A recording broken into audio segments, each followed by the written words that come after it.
세상은 낮에는 태양이 빛을 비추고 밤에는 달이 빛을 비추고 있습니다.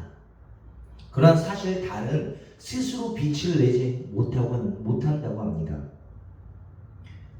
그렇다면 우리 어떻게 그 밤에 달이 빛을 내는 것처럼 볼 수 있는 걸까요? 그것은 바로 그 시간에도 태양이 내뿜고 있는 빛을 달이 받아서 반사하면서 그 달이 빛을 내는 것이라고 합니다. 마찬가지로 우리의 사랑은 하나님의 사랑을 반사할 때에만 계속될 수 있는 것입니다. 세상의 사랑은 조건과 감정에 따라 변하지만 하나님의 비추시는 사랑은 결코 사라지지 않습니다. 단지 우리가 그 빛을 받아서 세상에 비추게 될 때 비로소 세상 역시 그리스도의 사랑의 빛을 목격할 수 있는 것입니다. 여러분, 이 세상 역시 시간이 지나면 사라지는 것들이 많습니다. 유행은 물론이요, 인기도, 명예도, 심지어 우리의 재능과 젊음조차도 다 지나가기 마련입니다. 그러나 한 가지 변하지 않는 것이 있으니 그것은 바로 우리를 사랑하시고 여전히 사랑하시며 앞으로도 계속 사랑하실 우리 하나님의 사랑인 줄로 믿습니다. 8절 상반절에 그래서 이렇게 말씀드리고 있습니다. 사랑은 언제까지나 떨어지지 아니하나니. 아멘. 모든 것이 사라져도 하나님 주신 사랑만큼은 영원히 남는다는 선언입니다. 당시의 고린도 교회는 넘쳐나는 은사로 인하여 굉장히 혼란스러운 상황이 야기되고 있었습니다. 어떤 이는 이렇게 생각할지도 모르겠습니다. 아니, 은사가 넘치는데 어떻게 교회가 혼란스러울 수 있다는 것이지? 어떻게 은사가 넘치고 은사가 많고 하나님 주신 은사가 가득한데 그 교회가 더욱더 풍성하고 열매로 풍성해야 할 건데 왜 더 혼란스러워지고 혼탁스러워질까? 라는 부분에 의문을 제기할 수도 있습니다. 자, 그것에 대해서 우리는 계속 이 부분에 대해서 강조하고 있는 것이 있죠. 그 이유가 뭐예요? 그 은사들 안에 사랑이 없기 때문이다 라는 겁니다. 네, 그 은사들이 사랑으로 이어져 있었으면 너무나도 좋겠지만 우리 인간들은 죄인인지라 그 은사들로 인하여 서로 부족한 부분을 사랑하며 채워주기보다는 그 은사들로 인하여 서열이 생기고 교만이 생기니까 문제가 발생한다라는 것이겠죠. 그래서 바울은 지금 고린도전서 13장에 방대한 분량의 할애에서 이 사랑에 대해서 설명하고 있는 것입니다.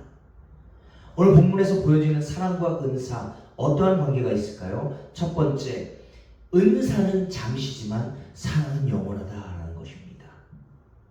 네, 우리가 받은 은사들은 잠시예요. 그러나 사랑은 영원하다라는 것이죠. 8절 말씀 같이 한번 읽어볼게요. 시작. 사랑은 언제까지나 떨어지지 아니하되 예언도 패하고 방언도 그치고 지식도 패하리라. 아멘. 고린도 교회는요, 앞서 말씀드린 대로 굉장히 다양한 은사를 받은 교회였습니다.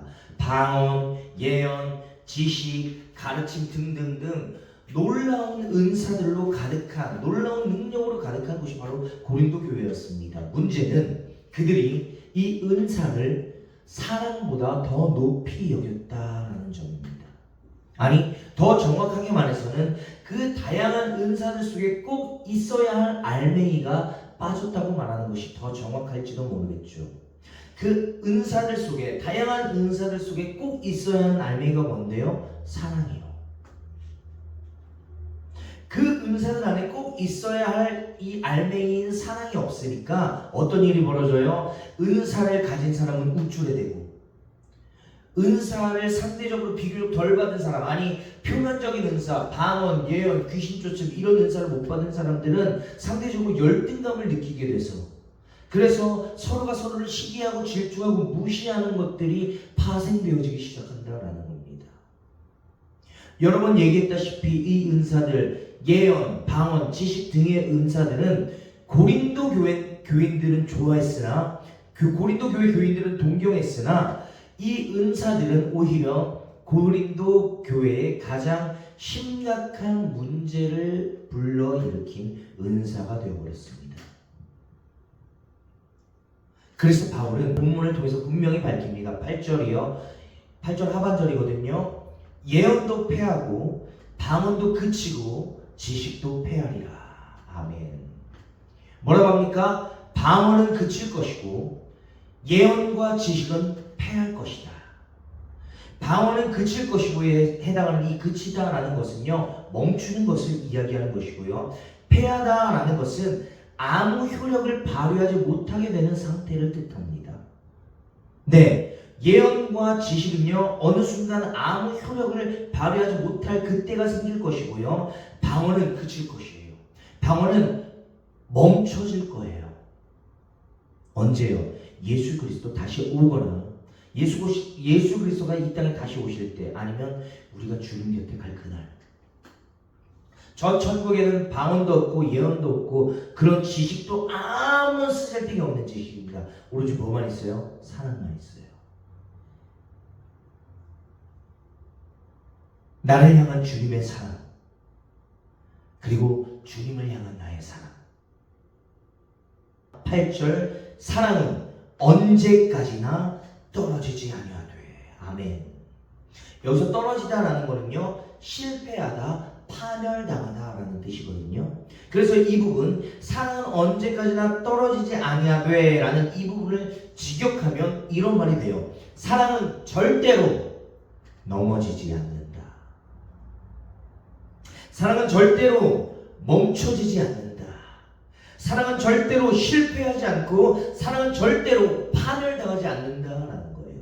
왜요? 사랑은 영원히 변하지 않으시는 하나님의 속성을 나타내는 것이기 때문입니다. 왜요? 그날 예수 그리스도께서 다시 오실 그날이 먼저일지, 우리가 주님 곁에 가는 그날이 먼저일지도 모르겠지만, 그날에 남는 것은, 그날에 예수님과 우리 사이에, 우리와 예수님 사이에 남는 것은 딱 하나예요. 뭐예요? 내가 얼마나 예수 그리스도를 사랑했고 예수 그리스도께서 나를 얼마나 사랑하는지, 그 사랑이라는 단어로 모든 것들이 정리가 된다라는 겁니다.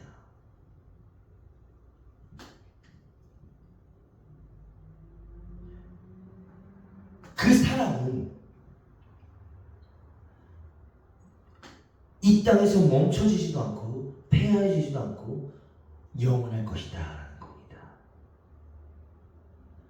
그 사랑 때문에 하나님께서 우리 인간들을 창조하셨고, 그 사랑 때문에 하나님께서 우리 인간들을 구원하셨고, 그 사랑 때문에 여전히 우리가 주님 앞에 나와 기도하고 예배하고 찬양할 수 있는 것이다 라는 거예요. 뭐 때문에요? 사랑 때문에.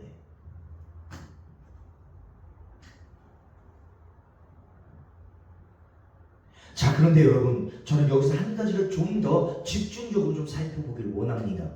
자, 우리는 이미 앞서서도 수많은 설교를 통해서, 수많은 말씀과 우리의 신앙을 통해서도 영원하지 못할 가치들이 무엇인지는 알고 있어요. 영원하지 못하는 가치들 뭡니까? 이 땅에서의 생명, 이 땅에서의 권력, 이 땅에서의 물질, 이 땅의 역사조차도 영원하지 못할 것임을 우리는 이미 잘 알고 있습니다. 그래서 우리는 신앙 안에 있는 것들을 주목하게 되죠.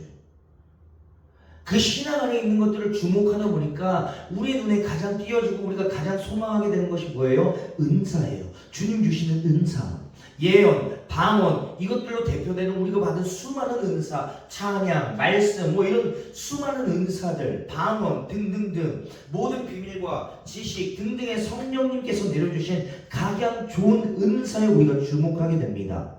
그런데 보십시오. 오늘 사도 바울이 무엇을 말하고 있습니까?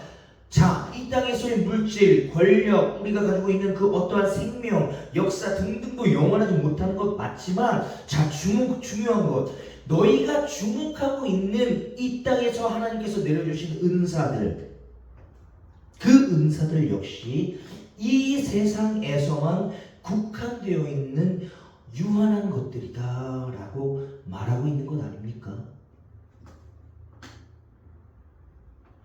무슨 말이에요? 우리가 신앙 안에서 발견하고 얻은 것이라고 해서 그것들 역시 모두 영원한 것은 아닐 수도 있다라는 겁니다. 물론 우리가 받은 은사, 방언, 예언 이런 것들이 거룩하지 않다거나 가치가 없다라거나 이런 것을 이야기하고 싶은 것이 아닙니다. 분명 이런 것들은 거룩한 것입니다. 위대한 것입니다. 가치가 있습니다. 우리가 소망해볼 만한 것들입니다. 다만 무엇입니까? 그 안에 반드시 있어야 하는 알맹이, 그 은사들의 핵심, 그것이 바로 뭐다? 사랑이다라는 거예요. 왜요? 하나님께로부터 이 사랑이 나왔고 하나님 자신을 닮은 성품이 바로 이 사랑이기 때문입니다. 그래서 사랑은 영원한 거예요. 하나님이 영원하신 것처럼 사랑도 영원한 것입니다. 그래서 이 사랑은요, 개인을 세울 뿐만 아니라 타인도 세울 수 있는 것이며, 개인을 세울 뿐만 아니라 타인을 세울 수 있고, 타인을 세울 뿐만 아니라 공동체를 세우는 강력한 힘이 될 수 있다라는 겁니다. 사랑하는 행복누리 여러분, 성령님께 받은 은사를 경히 여기자는 것이 아닙니다. 성령님께 받은 은사를 귀히 여기십시오. 하나님 주신 은사를 귀하게 여기되 단지 그 은사보다는 사랑을 더 귀히 여겨달라는 겁니다. 아니, 모든 은사 안에 이 사랑이라는 알맹이가 들어갈 공간이 생길 수 있도록 그렇게 하나님께 기도하시며 그 소망을 두시라라는 거예요. 어떠한 따옴에 의해서 방언, 예언, 귀신 쫓음, 병 고침 이것에 내 소망이 아닌 것이 아니라 그 안에 왜 너는 그 은사를 받고 싶은데 하나님을 경험하고 싶으니까요. 하나님을 느끼고 싶으니까요. 그것도 너무나도 중요하지만 정말 있어야 할 건 뭐예요? 넌 왜 방언, 넌 왜 귀신 쫓음, 왜 병 고침의 은사, 그런 은사를 받고 싶으냐? 하나님, 그 영혼을 사랑해요. 하나님, 그 영혼을 사랑하기 때문에 그 영혼을 고쳐주셨으면 좋겠었어요. 그 영혼을 내가 사랑하기 때문에 그 영혼이 혹시라도 내 은사를 통해서라도 하나님 앞에 나올 수만 있다면 하나님, 그 은사를 좀 소망하면 안 되겠습니까?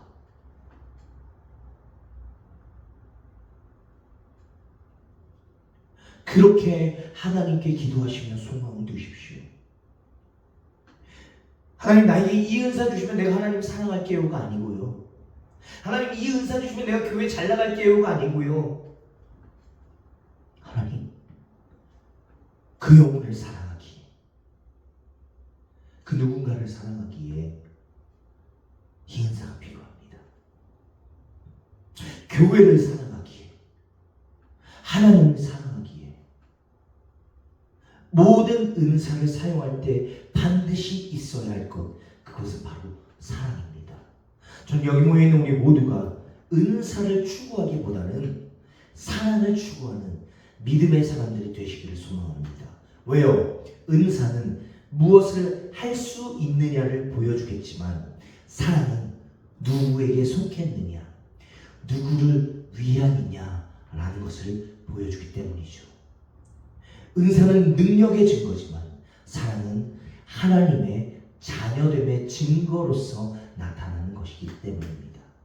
다시 한번 고백하지만 저는 여기 모여있는 우리 모두가 은사도 충만하고 하나님을 향한 지식도 충만하길 원하지만 그 속에 빈 감정이 아닌 꽉 찬 알맹이, 사랑이라는 알맹이가 가득 차기를 주님의 마음으로 부탁을 드립니다.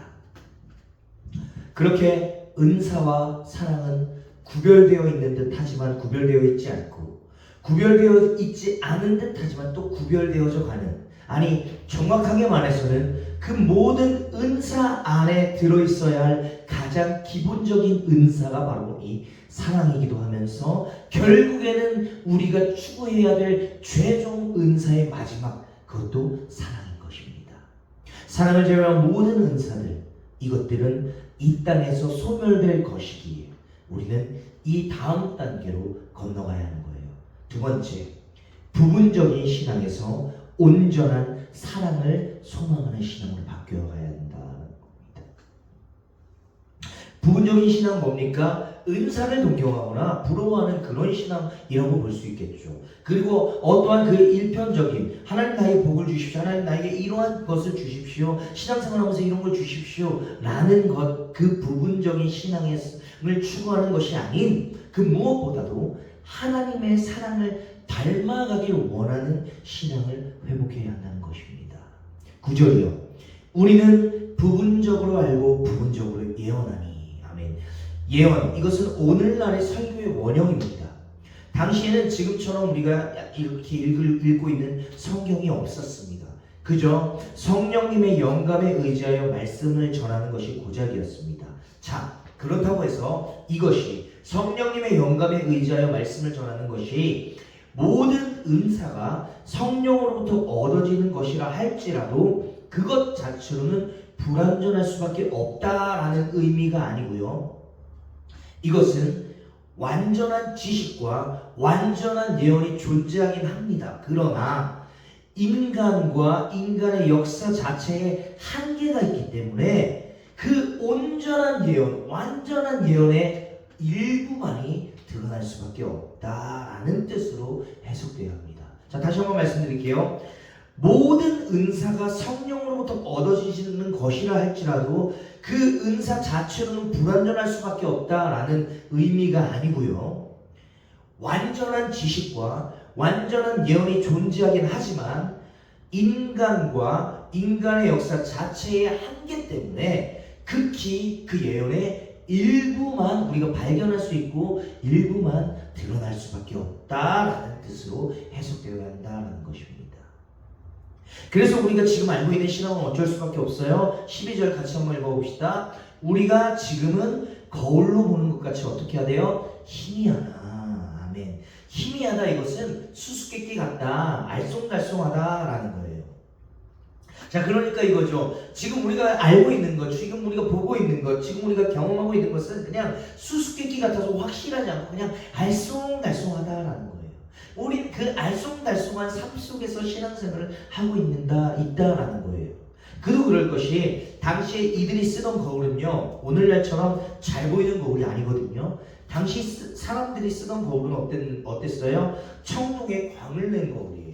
자, 청동에 광을 낸 거울, TV 같은데, 우리 사극 같은 데서 좀 보나요? 중국 드라마 보면 좀 보이는데 이 청동에 약간 희미하게 비치는 그것을 의미해요. 자, 우리 거울은 아무리 안 닦아도 우리의 모습은 확실하게 보여요. 그런데 청동 거울은요, 그 아무리 닦아도 우리의 그 눈, 코, 입 정도, 이 피부에 뭐가 나 있는지, 뼈드락지가 뭐가 나 있는지 잘 몰라요.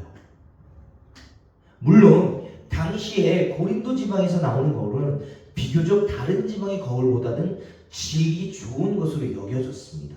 그렇다 할지라도 이것 역시 오늘날과 같이 잘 비치는 거울은 아니었을 것이다 라는 거예요. 엑스포즈멘터리 주석이 이 부분을 잘 설명해 뒀더라고요. 거울을 통해 보는 것은 세 가지 가능한 의미를 지닌다. 첫째, 어느 정도 뚜렷하게 보는 것이다. 당시에도 상당히 질이 좋은 거울이 있었다. 그러므로 거울을 통해 보는 것이 실물을 보는 것과는 조금 다르긴 해도 상당히 뚜렷하게 보았다라는 뜻이다. 둘째, 희미하게 보는 것이다. 당시 거울은 대부분 광을 낸 금속이었으며 반사하는 물체를 희미하게 보여주었다. 셋째, 어느 정도 왜곡된 이미지를 보는 것이다. 사도가 거울 이미지를 설명하여 사용하는 희미하다는 혼란스럽다라는 의미를 지니며 이 헬라어 단어에서 수수께끼를 뜻하는 영어 단어 에니그마라는 것이 유래했다. 이러한 정황을 고려했을 때 거울 이미지는 뚜렷하게 보는 것을 의미하지는 않는다. 그러므로 두 번째와 세 번째 의미를 반영해 거울의 이미지를 이해하는 것이 바람직하다. 두 번째와 세 번째 이미지 뭐예요? 아직 우리가 가지고 있는 신앙은 온전하지가 않아서 희미하다라는 거예요. 더 나아가 자칫 하나님의 뜻과는 전혀 다르게 왜곡된 신앙으로 갈 수도 있다라는 뜻이죠. 그 대표적인 사람이 바울입니다.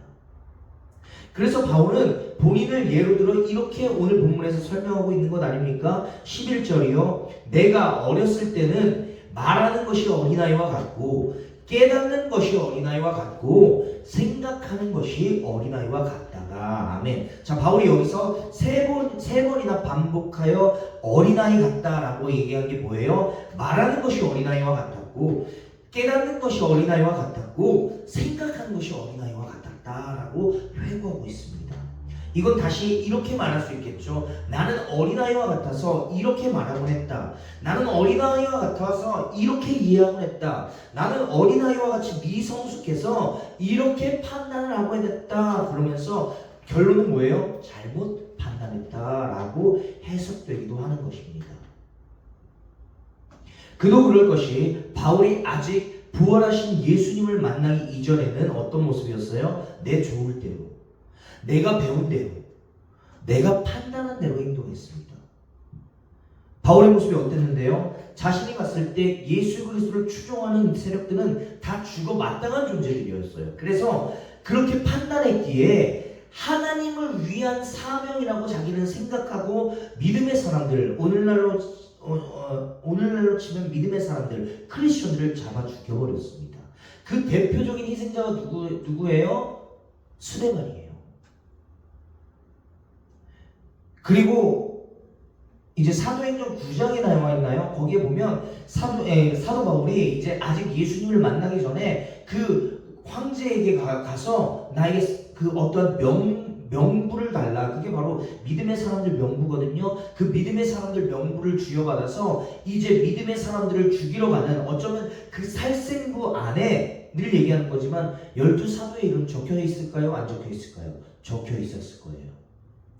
자, 그런데 이 사도 바울이 그 열심히 특심하여서 제 자신의 사명에 입각하여서 이 믿음의 사람들, 이단과도 사이비와도 같은 존재들을 죽이러 가는 그 길목에 만난, 그 길목이 바로 다메섹 도성이었는데 거기서 누굴 만나요? 부활하신 예수님을 만나잖아요. 그게 사도행전 9장에 나와 있습니다. 어디 그것뿐입니까? 예수님을 만난 이후에도 비슷했죠. 열정 하나 가지고 사람들에게 전도하러 들어갑니다. 그러나 아무도 사도 바울을 믿어주지는 않죠. 그도 그럴 것이, 사도 바울을 믿어주진 않죠. 당연합니다.